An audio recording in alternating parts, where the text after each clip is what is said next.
Friends subscribe करें हमारे YouTube channel Prajapati study point को और इस बेल आइकन को दबाएं एयरफोर्स नेवी कोस्ट गार्ड की ऑनलाइन क्लासेस और न्यू इन्फॉर्मेशन के लिए। तो फ्रेंड्स बहुत बहुत स्वागत है आपका हमारे इस यूट्यूब चैनल में। आपके लिए लेकर आए हैं daily exam dose. Daily exam dose में आप आज पढ़ेंगे हम फिजिक्स के कुछ इम्पोर्टेंट न्यूमेरिकल की पार्ट 1 हमने पहले से ऑलरेडी अपलोड किया हुआ। यदि आपने वो नहीं देखा है तो उसे देख लीजिएगा। आपको प्लेलिस्ट में मेरी सभी वीडियोस मिल जाएंगे और चाहे तो आप प्रजापति स्टडी पॉइंट यूट्यूब पर सर्च करके वहां से आप सभी वीडियोस देख सकते हैं। तो चलिए शुरू करते हैं आज के इस वीडियो को। चलिए फ्रेंड्स, आज का जो हमारा फर्स्ट क्वेश्चन है, देखिए वीडियो को लास्ट तक जरूर देखना क्योंकि बहुत ही महत्वपूर्ण क्वेश्चन है। ये आपके लिए एग्जाम के बहुत ही ज़्यादा महत्वपूर्ण है, तो वीडियो को लास्ट तक बड़े ध्यान से देखना है। देखिए P plus A upon V square V minus B is equal to R T dimension of A comma B. अब इसमें देखिए क्या है कि ये वॉन्डर वाली इक्वेशन है, तो इसमें हमें ए और बी की डायमेंशन बतानी है। अब देखिए इसमें डायमेंशन हम कैसे निकालते हैं, वैसे आप जानते होंगे बट थोड़ा मैं बता दूं। अब यहाँ से हमें ए की किस तरह से निकालनी है, P plus A square A upon V square. अब एक चीज देखिए, थोड़ा P है जो ए प्लस वी स्क्वायर में इसकी डायमेंशन कब जुड़ती है, जब दोनों इक्वल होते हैं। यानी कि दो भौतिक राशियां फिजिकल क्वांटिटी जब इक्वल होती हैं तभी उनकी डायमेंशंस है वो ऐड होती हैं। तो इस चीज़ का आपको ध्यान रखना है। अब इसके लिए मुझे क्या करना होगा, इसको इज इक्वल टू यानी कि दोनों को इक्वल करना होगा। तो मैं जो जैसे ही दोनों को इक्वल करता हूँ तो मेरे पास फॉर्म क्या बन जाती है, देखिए मेरे पास फॉर्म बनती है A is equal to P V square. तो पी वी स्क्वायर बनेगा तो ये यहाँ से आपका क्या हो जाता है, प्रेशर और ये हो जाता है आपका क्या, आयतन। तो यहाँ से यानी कि वॉल्यूम, यहाँ से आप इसकी डायमेंशन है इजीली निकाल सकते हो। वो डायमेंशन क्या आएगी, ml5t-2 और इसकी एल क्यू डायरेक्टली आ जाती है क्योंकि v is equal to B के हो जाएगा यहाँ पर। तो वॉल्यूम की जो डायमेंशन है वो एल क्यू हो जाती है। फ्रेंड्स नेक्स्ट क्वेश्चन है हमारा, 1 किलोवाट विद्युत हीटर के दोनों छोरों के विभवांतर क्या होगा जबकि हीटर का प्रतिरोध 40 है। समझिए क्वेश्चन को, क्या कहा है कि एक देखिए हीटर है, हीटर के दोनों छोरों का विभवांतर यानी कि पोटेंशियल डिफरेंस, इंग्लिश में बोले तो पोटेंशियल डिफरेंस है, वो दोनों के बीच में क्या होगा वो पूछा गया है। जबकि जो हीटर का प्रतिरोध यानी R इज इक्वल टू 40 ओम है और आपको जो एनर्जी है वो 1 किलोवाट दी हुई है। पी की वैल्यू है वो आपको गिवन है। तो हमें हमने आपको एक फॉर्मूला पढ़ाया था लास्ट वीडियो में, P is equal to V square upon R, बहुत इंपॉर्टेंट फॉर्मूला है। यहाँ से मैंने निकाला V square is equal to P into R. जैसे ही मैंने इसे मल्टीप्लाई किया, 1 किलोवाट को मैंने वाट में चेंज कर लिया क्योंकि पावर की जो यूनिट है वो वाट होती है। तो इसकी वैल्यू है इतनी आ जाती है और फाइनली वी का आंसर है जो मान है 200 वोल्ट आ जाता है। आशा करता हूँ सभी को अच्छे से समझ में आया होगा, क्वेश्चन बहुत रिपीट होते हैं। नेक्स्ट क्वेश्चन है, दो आपको पिंड दिए हुए, मान लीजिए ये दो पिंड है और इनके द्रव्यमान क्रम से, दो पिंडों का द्रव्यमान m।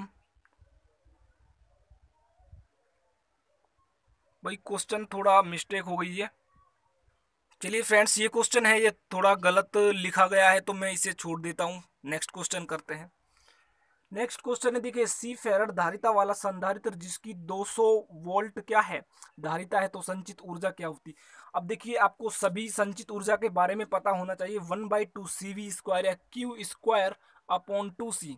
ध्यान रखना दो फॉर्मूले होते हैं इसके, क्यू स्क्वायर अपॉन 2C या 1/2 CV स्क्वायर, दो फॉर्मूले होते हैं। तो यहाँ पर हमें देखिए सी फेरड दिया हुआ है और इसकी जो संधारित्र की धारिता है वो 200 वोल्ट दी हुई है। तो चलिए इसे सॉल्व करते हैं। 1/2 CV स्क्वायर मैंने इसे मल्टीप्लाई कर दिया तो फाइनली आंसर आ जाएगा 2 into 10⁴ joule coulomb, sorry farad. तो सी फेरड दिया हुआ है तो ये आपके पास आंसर बन जाता है। सी की कुछ वैल्यू दी होती तो हम उसे भी मल्टीप्लाई कर देते। नेक्स्ट क्वेश्चन है आपका, एक ओम प्रतिरोध वाले तार की लंबाई को खींचकर 2 गुना कर दिया जाए तो प्रतिरोध क्या होगा। ये क्वेश्चन भी बहुत अच्छा क्वेश्चन है आपका। इस क्वेश्चन में आपको डायरेक्टली कुछ भी नहीं करना, जब भी आपको प्रतिरोध की लंबाई के बारे में पूछा जाए तो वो हमेशा क्या एल स्क्वायर होती है। तो हम यदि इसमें 1 रखेंगे तो 1 आ जाएगा, 2 रखेंगे तो 4 आ जाएगा, बट उसने क्या कहा कि 2 गुना कर दिया जाए। मैंने इसको 2 टाइम्स किया तो इसकी जो रेडियस सॉरी आपका जो प्रतिरोध है रेजिस्टेंस वो कितने टाइम्स हो जाता है, 4 टाइम्स। बिल्कुल सिंपल क्वेश्चन था, बहुत पूछा जाता है। कोई कण है 10 मीटर पर सेकंड के एक समान वेग से समान त्वरण के साथ 15 सेकंड में 200 मीटर की दूरी तय करता है, तो उसका त्वरण क्या होगा। इस तरह के क्वेश्चन भी आपको एग्जाम में देखने को मिलेंगे, direct formula based. H is equal to U T plus half at square. बस आपको थोड़ा सोचना पड़ेगा कि इसमें कौन सा फॉर्मूला लग सकता है। तो यहां से देखिए 15 सेकंड में 200 मीटर की दूरी तय करता है, तो H is equal to U T plus half at square second equation है जो, उसमें मैंने इसकी वैल्यू को रख दिया। तो डायरेक्टली जो हमारे पास 4.9 मीटर अपॉन सेकेंड स्क्वायर है वो आपके पास आ जाता है। देखिए यदि आप इस तरह के पीडीएफ को लेना चाहते हैं पीडीएफ को, तो मैं अपने प्रजापति स्टडी पॉइंट की जो मेरी साइट है गूगल प्लस पर, वहाँ पर इसे ऐड कर देता हूँ, तो आप वहाँ से डायरेक्टली डाउनलोड कर सकते हैं। नहीं तो मैं लिंक आपको डिस्क्रिप्शन में दे दूंगा, वहाँ पर आप मुझे फॉलो कर सकते हैं। जैसे ही मैं कोई नई चीज़ डालूंगा तो आपके पास नोटिफिकेशन आ जाएगा, तो वहाँ पर फॉलो करके रखिए गूगल प्लस पर, प्रजापति स्टडी पॉइंट के नाम से। नेक्स्ट क्वेश्चन है, एक विद्युत हीटर में 4 मिनट में 540 किलो जूल ऊष्मा उत्पन्न होती है, तो 3 एम्पियर, तो I is equal to 3 ampere है, तो आपसे पूछा कि रेजिस्टेंस क्या होगा। तो बहुत इंपॉर्टेंट क्वेश्चन है एनर्जी के लिए। एनर्जी का फॉर्मूला क्या होता है, W is equal to I square R T. W is equal to I square R T. इसमें मैंने जो भी वैल्यूज मेरे को दी हुई है, देखिए इसको मैं 540 इंटू 10⁻³ लिख लेता हूँ, और जो भी मेरे पास वैल्यूज दी हुई हैं उनको मैं सभी को लूंगा डायरेक्टली। मेरे पास आंसर है जो R इज इक्वल टू 250 ओम आ जाता है। किसी को कोई डाउट भी हो जाता है तो कमेंट बॉक्स में कमेंट कर सकते हैं आप। एक 6 किलोग्राम की वस्तु विरामावस्था में 5 सेकंड के लिए गति कराया जाता है, उसकी गतिज ऊर्जा क्या होगी जब त्वरण 9.8 मीटर पर सेकंड स्क्वायर हो। बिल्कुल इजी क्वेश्चन है। गतिज ऊर्जा यानी पोटेंशियल एनर्जी, काइनेटिक एनर्जी का फॉर्मूला 1/2 mv²। बट इसमें आपको देखिए क्या दिया हुआ है, एक तो मास दिया हुआ है, मास हमें चाहिए, और एक टाइम दिया हुआ है, और आपके पास जी दिया हुआ है। तो v इज इक्वल टू क्या होता है, v इज इक्वल टू होता है एटी। एटी को क्या माना मैंने, जीटी। एटी को मैंने जीटी माना, 9.8 इंटू 5 लिख दिया। बोलोगे ये कहाँ से आया, तो न्यूटन की गति के द्वितीय नियम से भी आप इसे कर सकते हैं, और वैसे भी आपको पता होगा A is equal to V upon T होता है। A is equal to V upon T होता है, वहां से भी आप इसे डायरेक्टली निकाल सकते हैं। तो इसका जो मान है वो डायरेक्टली 3 इंटू 2401 से मल्टीप्लाई किया, 7203 जूल आपके पास आंसर आ जाता है। आशा करता हूँ सभी को अच्छे से समझ में आया होगा। नेक्स्ट है कि आपको देखिए लैंग्वेज में दिया हुआ था, बट मैंने इंग्लिश प्रॉब्लम की वजह से इसको डायरेक्टली क्या दिया है, इसे मैंने क्वेश्चन को आपको लैंग्वेज में से दे दिया न्यूमेरिकल में। RE/RM यानी कि radius of earth and radius of moon, यानी कि चंद्रमा की त्रिज्या और पृथ्वी की त्रिज्या का अनुपात है वो 10 है। यानी कि पृथ्वी की त्रिज्या और चंद्रमा की त्रिज्या का अनुपात 10 है, और उनकी जो ग्रेविटी है, यानी कि ग्रेविटी का अनुपात है उनका 6। देन पृथ्वी के पलायन वेग और चंद्रमा के पलायन वेग का अनुपात क्या होगा, यानी एस्केप वेलोसिटी का जो आपको रेशो है वो निकालना है।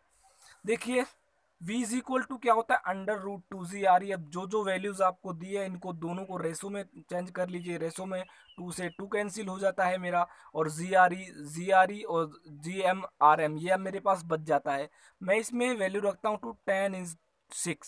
10 × 6 मैंने रखा तो √60 आ गया।